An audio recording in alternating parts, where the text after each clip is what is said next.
¿quiénes son algunas de las personas que murieron diciéndonos la verdad? Ignaz Semmelweis, el primer médico que implantó el lavado de manos en los hospitales.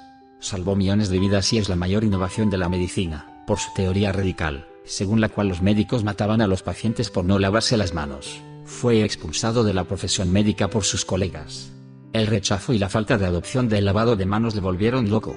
Su rival le quitó el puesto y le envió al manicomio. Murió 4 días después de ser internado, a causa de las heridas que sufrió al ser golpeado en el pabellón. Años después de su muerte, se demostró que sus teorías sobre el lavado de manos eran correctas. Hoy se le conoce como el salvador de las madres porque demostró por primera vez que lavarse las manos salvaba vidas al aplicarlo en la sala de partos, donde 1 de cada 4 mujeres moría en el hospital durante el parto. Esto se debía a que los médicos manipulaban cadáveres e inmediatamente después atendían a las mujeres que daban a luz, infectándolas. Después de que el lavado de manos fuera implementado, la tasa de mortalidad en partos se redujo a menos del 5%. Es una locura pensar cómo lavarse las manos se consideraba radical hace tantos años, cuando hoy en día es algo normal. Es importante señalar que los gérmenes y microorganismos no se conocían en aquella época.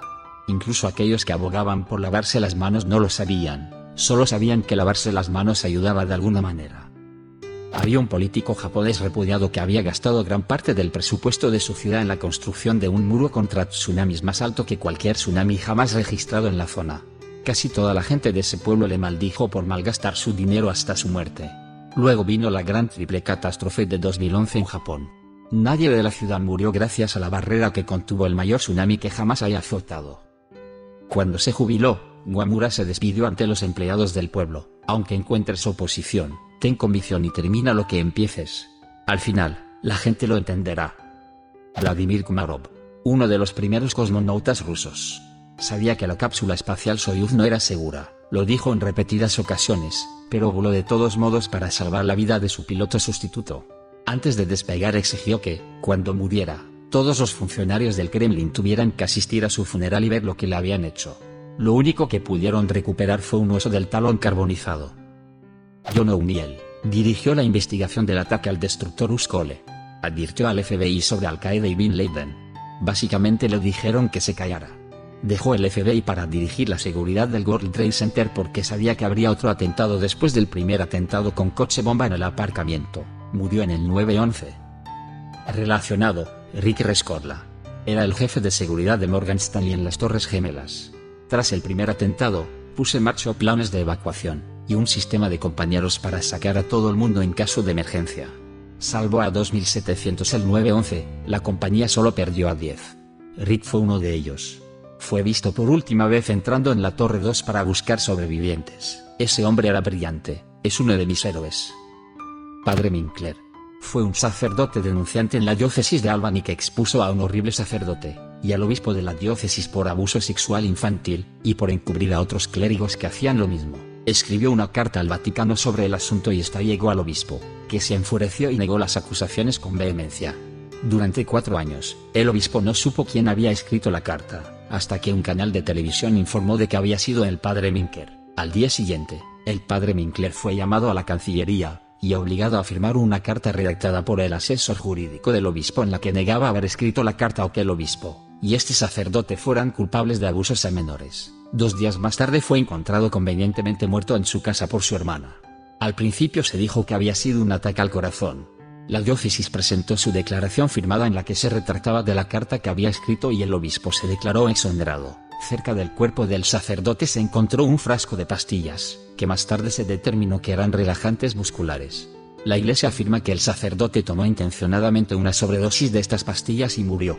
También afirmaron que dejó una nota de suicidio. Sin embargo, no se encontraron drogas en su organismo, y no se ha encontrado ninguna nota de suicidio. Creo que el padre Minkler fue asesinado por hacer lo correcto.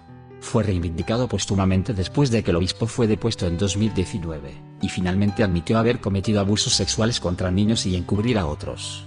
Actualmente hay 7 demandas pendientes contra la diócesis debido a su abuso. Realmente quiero profundizar en la gimnasia mental que se necesita para justificar el abuso sexual de niños, y luego asesinar para encubrir dicho abuso mientras te llamas a ti mismo un hombre de Dios, y actúas como una autoridad en materia religiosa. No son realmente hombres de Dios. No creen ni una palabra de lo que predican. Fueron atraídos a la posición debido al fácil acceso a las víctimas infantiles y sabiendo que sus superiores los cubrirían. No es exactamente a lo que creo que apunta esta pregunta, pero estos son algunos ejemplos de personas que murieron mientras difundían las catástrofes que acabaron con sus vidas. 1. Vince Coleman, maquinista que avisó a un tren entrante de la explosión de Halifax antes de morir en la explosión. 2. David Johnston, vulcanólogo que avisó de que el monte St. Helens estaba en erupción antes de morir en la explosión. 3. Los operadores de radio del Titanic, que seguían enviando mensajes mientras el barco se hundía. El Dr. Li era considerado en China como un heroico divulgador de la verdad.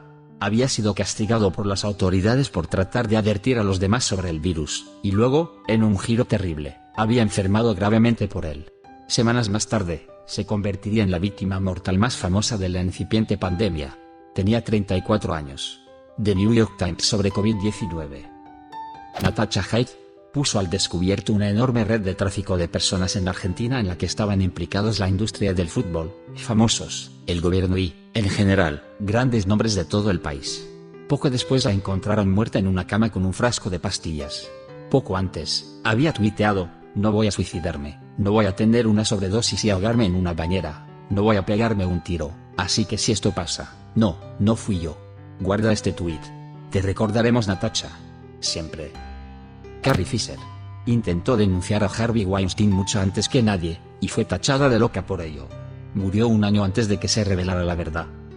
Sergei Magnitsky, denunciante de la corrupción en el gobierno ruso, incluidas violaciones de los derechos humanos, y firme opositor a Vladimir Putin. Mientras estaba en prisión, murió una semana antes de su cita con el tribunal para testificar a causa de lo que en un principio se consideró desnutrición, y una afección cardíaca no tratada con negligencia médica.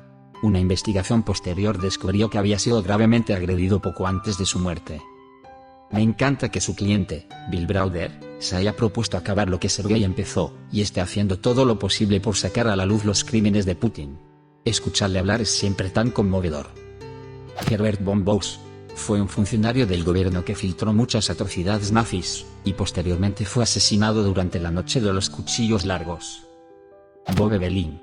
Él y otros 4 ingenieros le dijeron a la NASA que retrasara la misión del Challenger. El desastre del transbordador espacial Challenger ocurrió el 28 de enero de 1986. Yo estaba en clase, como joven metido hasta el cuello en la propaganda de la Guerra Fría de mediados de los 80. Lo recuerdo claramente como el momento en que me di cuenta de que mi país era falible. Las cosas, obviamente, no han mejorado. Tesla murió solo en un hotel de Nueva York. Dijo que toda su vida había trabajado para mejorar la sociedad y a las personas, pero siempre se reían de él. Supongo que con él ahora famoso, es él quien ríe al último. Desgarrador pensar que murió solo, pero es reconfortante que todavía se le recuerde con cariño hasta el día de hoy. Karen Silkwood fue una técnica química y activista sindical estadounidense conocida por plantear su preocupación por las prácticas empresariales relacionadas con la salud y la seguridad en una instalación nuclear. Tras testificar ante la Comisión de Energía Atómica sobre sus preocupaciones, se descubrió que tenía contaminación por plutonio en su cuerpo y en su casa. Mientras conducía para reunirse con un periodista del New York Times y un funcionario de la Oficina Nacional de su sindicato, murió en un accidente de coche en circunstancias poco claras.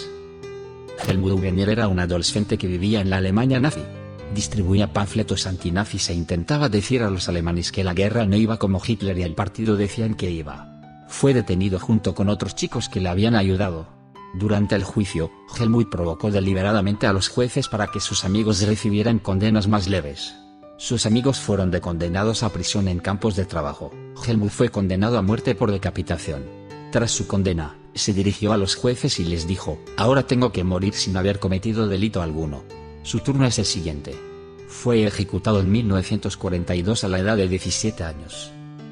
Científicos ejecutados por la Iglesia Católica. 1. Roger Bacon, 1220-1292. Fue un filósofo y fraile franciscano inglés, científico natural de gran talento, considerado uno de los pioneros del método científico, y destacado por el uso de la observación empírica. Su mayor obra fue el Opus Major, que contiene tratamientos de matemáticas, óptica, alquimia y astronomía, incluidas teorías sobre las posiciones y tamaños de los cuerpos celestes. Bacon parece haber sido encarcelado por las autoridades eclesiásticas en algún momento alrededor de 1279 y puede que muriera en cautiverio. 2. Cecco d'Ascoli, 1257-1327, fue un enciclopedista, médico y erudito italiano especializado en matemáticas y astronomía. Fue profesor de astronomía en la Universidad de Bolonia, y era un astrónomo tan destacado que hay un cráter en la Luna que lleva su nombre. Es famoso por su enemistad con el poeta Dante. Fue juzgado por herejía y quemado en la hoguera en Florencia, siendo el primer profesor universitario condenado a muerte por la Inquisición. 3. Michael Servetus, 1509-1553, normalmente conocido simplemente como Serveto, fue un doctor, teólogo, cartógrafo y erudito humanista español. Sus conocimientos abarcaron muchas áreas. Escribió tratados de matemáticas, astronomía, meteorología, geografía, anatomía humana, medicina y farmacología, así como jurisprudencia y poesía. En 1553 fue juzgado y condenado a muerte en Viena por la Inquisición, aunque finalmente serían los calvinistas quienes le condenarían a muerte en Ginebra ese mismo año. 4. Girolamo Cardano, 1501-1576, fue uno de los matemáticos más influyentes del Renacimiento. Fue una de las figuras clave en la fundación de la probabilidad, y el primer divulgador de los coeficientes binomiales y el teorema del binomio en Occidente.